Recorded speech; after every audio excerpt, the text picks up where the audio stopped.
Welcome to my humble little office. My name is R. Keith Andrews. I am a spiritual guide and paranormal adept. The journey continues today on June 30th, 2022 at approximately 7:14 a.m. PST. Tell you, yesterday was a little rough. I've always held there are only 3 laws I follow. You must be true to yourself first. Do unto others as you desire them to do unto you. And energy out, energy in. Now, I've spent my life, if you take a look at all the laws you follow, compare them to those 3, and what I do believe you'll find is that every one of the ones you follow fits into those 3. Now, this does not make it mean it's easy. I spent my life putting everybody else as a priority. Be true to yourself. That was a cute idea. I always put myself on the back burner. Up until recently. Now, the sad reality and the hard part to realize is when I say working together, we can make this a better world. I'm not kidding. I do mean that quite seriously. Problem that you got to realize, the problem with that philosophy is too many people think that means you've got to take care of it all. Every time you see somebody in trouble, help them. And if at all possible, I certainly encourage it. But you've got to look at the balance point. If you help, if you're taking your money to help somebody else, are you putting yourself into a position where you may require help yourself? If so, it's not a good balance point. Now, with that in mind, I had to take a look at a situation yesterday, and, I've tapped myself really thin. Could I have gone into reserves? Could I have put myself into a bind? Absolutely. But had I helped where I was asked, I would have run into a very big problem, and I was absolutely certain of it. Because I am so tight to the wire. Now, yes, I'm doing very well financially, but I put limits on to make certain I stay that way. Because I don't know about you, but I spent my entire life 1 paycheck away from being on the street. I'm not doing that again. So I do not gamble. Gamble as in put money out to help people anymore if it is likely or if it has a high probability of putting me into a bind where I'm going to go back to that way of looking at things. It's not going to happen. Now, you may think that that's being a little cold, but ask yourself this. Are you going to give up your house so somebody else can have a few dollars? And thereby put yourself into a position where you now have to find a way to take care of your family that's going to require somebody else's assistance. This is where I had to draw the line. Now, does this make me feel great? No. But here's the thing you have to remember. You're not the only one on the planet. And this is why I keep telling people, reach out, get to know your neighbors. Develop at least a circle of acquaintances that you can work with. Of people that you know, that you can sit down and talk to when you run into a snag. Because I will tell you this, there are so many times I've run into problems on the street where my vehicle is broken down. Now, I know just about nothing about vehicles. You're just going to have to take my word for that. But I am not confident working with vehicles at all, so I end up relying on other people.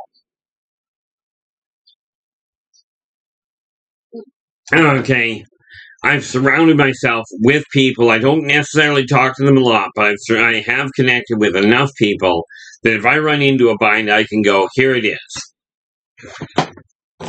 Here's what I can do. Now, the reality of it is this. When we take a look at the world the way it is, and especially, I just need these because I haven't got them working straight yet. When we take a look at this, at the way the world is, we have to realize your material world is your responsibility to sort out. Now, I've got my office set up properly, so I'm content with it. it was absolutely amazing. I was talking to somebody the other day, and they asked me if I had a lapel mic.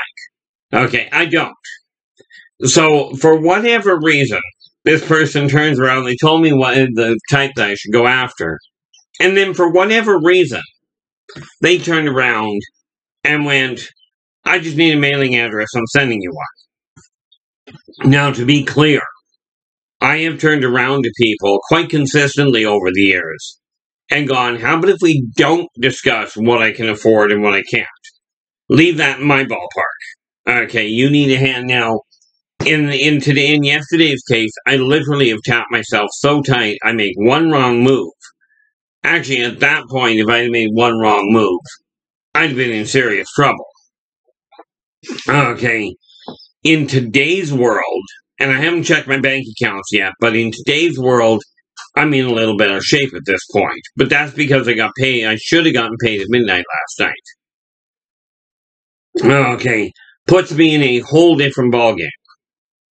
But you've got to remember, the only person in existence that can and will make you successful, given that you choose to do the work, is you.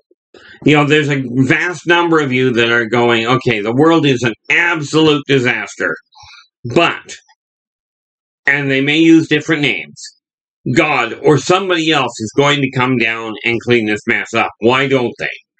Okay, some people will say God, some will say the aliens. If the aliens are so interested in us, why are they not coming down to straighten it out? Well, ask yourself this. If you've got kids, which actually works better? Getting your kids to clean their room, or you going in and cleaning it? They're the ones that made the mess. Is it more effective for you to go in and clean their room? Not is it easier, because I'll tell you, I've warned my own son. You clean your room or I do, but if I clean the room, everything's going out the door. Everything I don't feel is required is going out the door. Okay, and this is something that you've got to realize. If another entity is to come down and straighten this world out, okay, their method may be a little bit more problematic. Here's a prime example.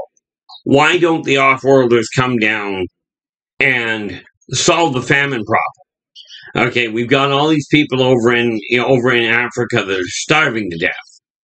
Okay, now we can take it there, and here's how you deal with it. How the off-worlders deal with this kind of a famine problem. You've got a chunk of property that will support 10,000 people. Now, humans, what they do is go, let's send over medical aid, let's send over some surplus food, and let's see what we can do about getting them to handle the land properly. Okay. And that's a great idea. Let's build shelters, etc., etc.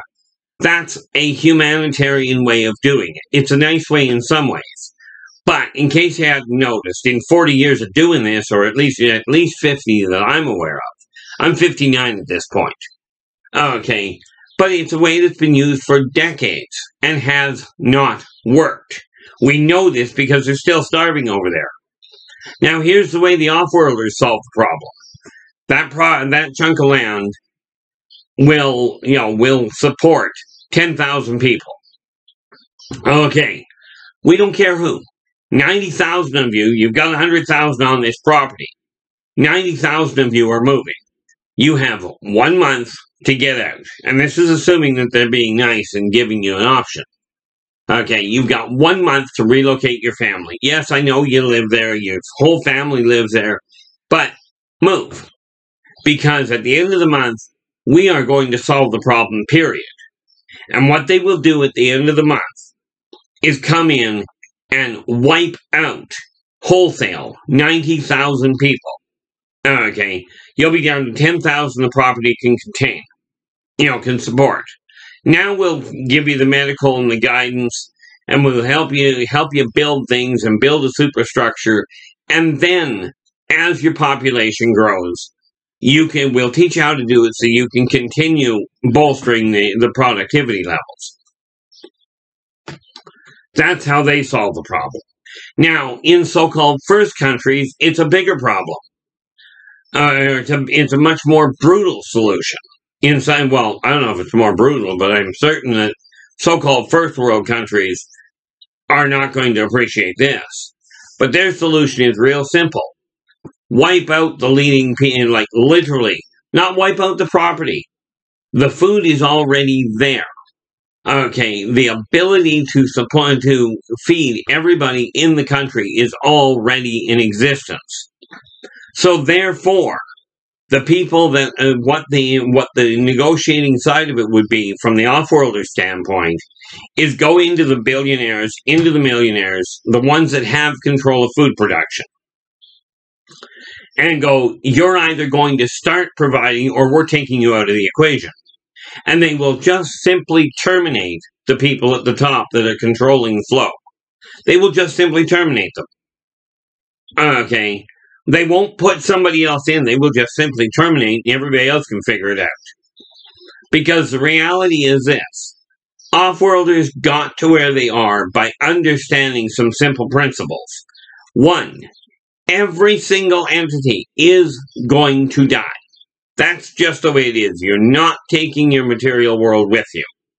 And a society is only as strong as its weakest link. Now, I mentioned this thing called gentrification the other day. Yesterday, I think. Okay, and it's great. Let's make all these beautiful buildings. But the weak link, and it's not that they're worth less. They are worth just as much as everybody else. But the working poor, the ones that are living in poverty, that's your weakest point in your society. That's the ones that have to be lifted up. You raise them up, they will raise the people above them. Okay, think of it this way.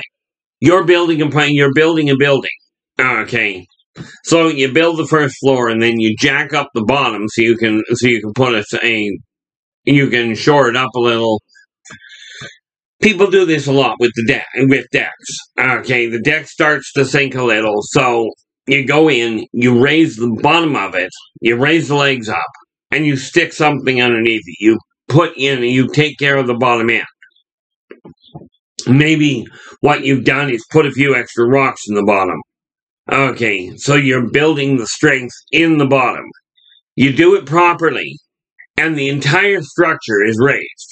Okay, the entire structure climbs and is stable.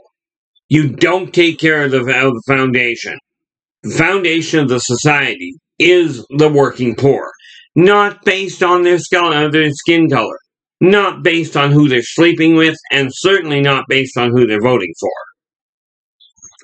The weak link in society is the bottom people. Okay, the people that are struggling to survive. That's your weak link. Take care of that, and you will end up with a much stronger support system. If you're running a company, okay, if you're running a restaurant, and you've got one staff member, okay, now here's the other similarity here. You've got one staff member in a restaurant that is not pulling their weight. Okay, now if they're not capable of pulling their weight, if they just don't have the ability, okay, then you take the time and you teach them how to do the job properly.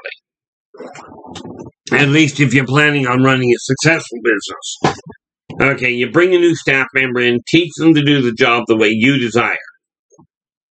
Okay, if they're having trouble with it, give them a little bit more guidance. This is the way staff training goes. Okay, if for whatever reason they just are not getting it, either they're not doing the work because they choose not to, or they really cannot do it. Okay, in either event, you remove them from the equation. You fire them. Okay, society works the same way. If people are not pulling their weight or not making the effort, yes, there are people that are working and that are in the lower incomes that go, I deserve to be taken care of. No, you don't. You deserve to be treated equally. You don't deserve to be taken care of. Okay, you do deserve to be paid an equal day's pay for an equal day's work. And And, an honest day's pay for an honest day's work, regardless of who you are. Okay, so you take a look at that. And, if you're running a business, and understand, running a country is running a business. Running a corporation is running a household. They are the same backgrounds, the same backbones. So when you've got a staff member that just refuses to do the job, is constantly pushing limits, is constantly causing a problem. Unions were great. They really did help people. But when a union is protecting people from being fired for not doing their job, the union has become useless. Or has, not useless, but has a major problem. The weak point must be dealt with. And if they are refusing to do it, regardless of their station, it's the same thing when you've got a millionaire. Okay, if a millionaire is caught speeding, okay, and I've seen this happen all over the place with people with high incomes. I've got more money than you, therefore, if I give you a little money, I don't have to follow the law. The law says if you're speeding, you get this ticket, you pay this. There should be no negotiation. You were speeding, and proof is right there. The vehicle was going fast, you were in it, you were speeding. It's a pretty black and white little problem. Okay, but the laws that have come into existence create so many loopholes and so many excuses for people to look down on others. Okay, and I just heard about this one absolutely twisted concept. Now, I have not checked into how much this is, but it seems to be a pretty blatantly obvious thing that's come out. People, we started off with, I don't identify as male or female. Well, that I knew was the tip of the iceberg of where the problem is. Now it's just coming to light for me. It may have been around for a while. I've been hiding from the world. Okay, but now we've got people that go, I identify as handicapped, and they are deliberately crippling themselves to fulfill that. Or I identify as a wild animal, and they are deliberately stepping outside of society and going, I'm special. I should be treated differently because I identify as something else. Well, this is a fantastic way of completely decimating the society you're living in. We have to look at the weak links. We have to look at the people that are supporting the superstructure that this civilization has been built on. Am I perfect? Absolutely not. Do I feel guilty when I am in no functional position to help somebody? Absolutely. Okay, and I have done, I'm doing what I can to get things turned around. Does this mean I'm going to be able to help everybody, that I'm going to make everybody happy? Heck no. I went out, I worked out the logistics behind it, and I figured, I ended up buying a brand new car. Okay. Now I felt it was a really good investment, and I'm not going to go into the details, but there were a number of people that told me that I never should have done it, I shouldn't have spent that much money. Okay, but do understand, for me, a vehicle that I don't have to worry about, okay, is a whole different ballgame. Okay, if I don't have to worry about it, then I'm sitting in good shape. Okay, so for me to remain true to myself, getting a vehicle that I could rely on, that I don't have to worry about, was absolutely critical. Okay, so that's what I did. Now, from my standpoint, it's real simple. I'm sitting here going, I've taken a look at my world and the things I'm not content with. Oh, and speaking of that, this is completely off kilter, but there's a couple of where I'm doing the writing. Okay, I've ended up with a couple more pictures out. In the Yldrbac Chronicles, there is an entity right, and there's a race right at the beginning of the books, right? Actually, in chapter 5, called chameleons. This is what walks through the front door. Okay, of Casey's in the Yldrbacian Chronicles. That is a chameleon. Okay, now that was one that my artist that's working on Races of the Worlds is doing. Okay, and I've sent a copy of that to the artist that is working on the Yldrbacian Chronicles, so he can keep it consistent.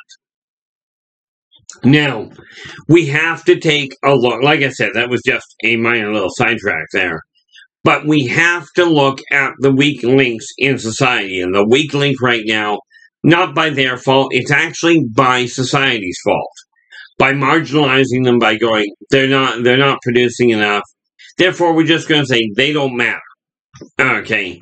Now, I've talked about this whole thing about slavery before. Don't kid yourself. I'm not debating whether the black people were brought over by the Dutch and sold into slavery. But you got to go back before that. Because the Dutch were getting the black people from other black people. In today's world, you still have slavery. Okay, that is in the way of the society work environment. You're stuck working to stay ahead. Okay, and if you don't do your job, you get fired. Okay, you don't get beaten on, you just get fired. Okay, now, the reason I call it slavery is this.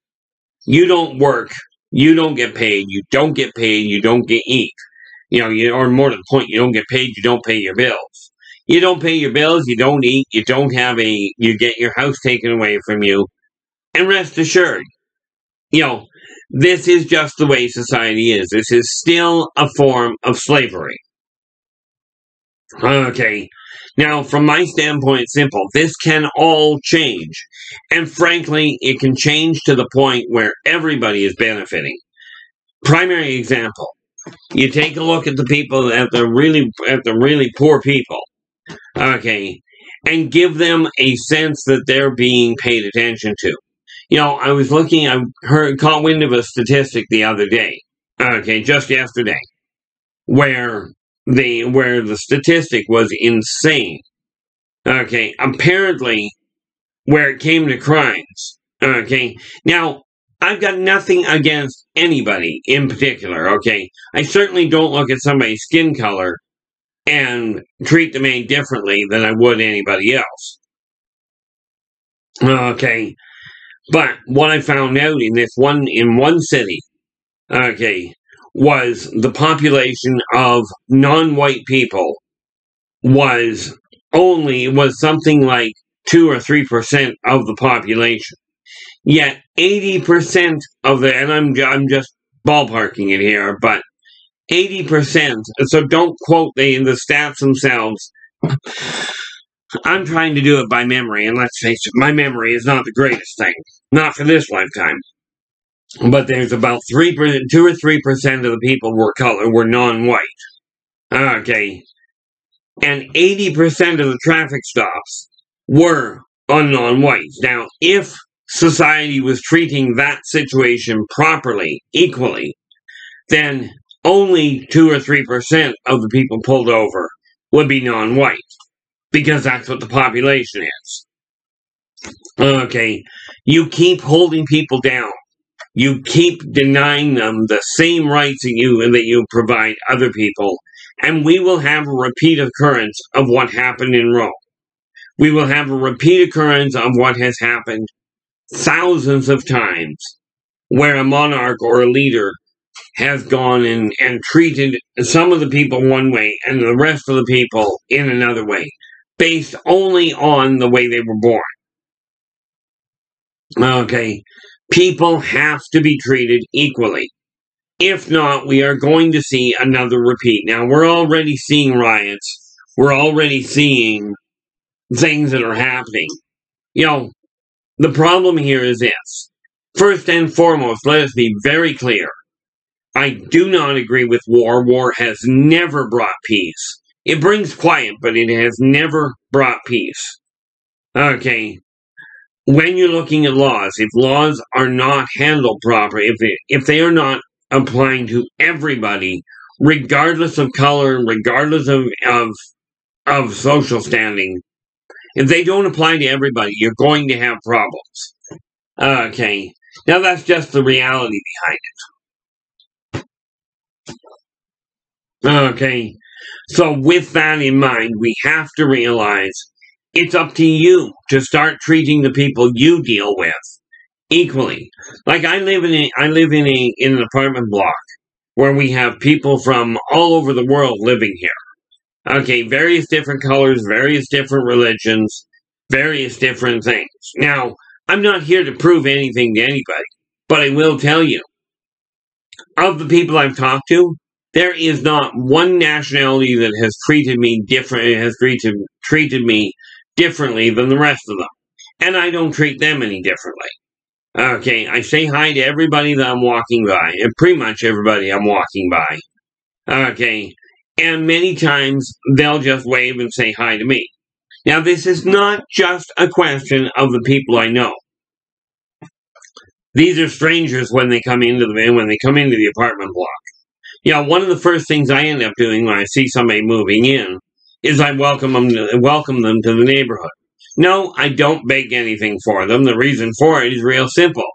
They're moving, they've got enough troubles. They don't need my cooking. Okay. But I do turn around and I'll say thank you. I don't give them money. All I do is give them a kind word. And if they're coming in and I'm going out, open the door for them. Okay. This is just common, and this is just a decent way of doing things. If you're not doing that already, make the effort. Now, it took me almost 3 years of saying hi to one young lass that was in really bad emotional state. But now when I see her, she'll talk to me. Okay, she was never rude. She was just very quiet and always looking at the floor. But we have to start treating everybody the way we desire to be treated. You desire society to change, it's up to you to make it happen. You desire your world to change, it's up to you to talk to people, find the tools to do it. Now, I will be back again tomorrow. Might be back later today. But I will be back again tomorrow. If you like our video, give us a thumbs up. Do subscribe to the channel. Okay. Because working together, we can make this a better world for virtually everybody. Now, I'll be back again tomorrow. Until then, take care of yourselves and each other. And for pity's sakes, stay positive.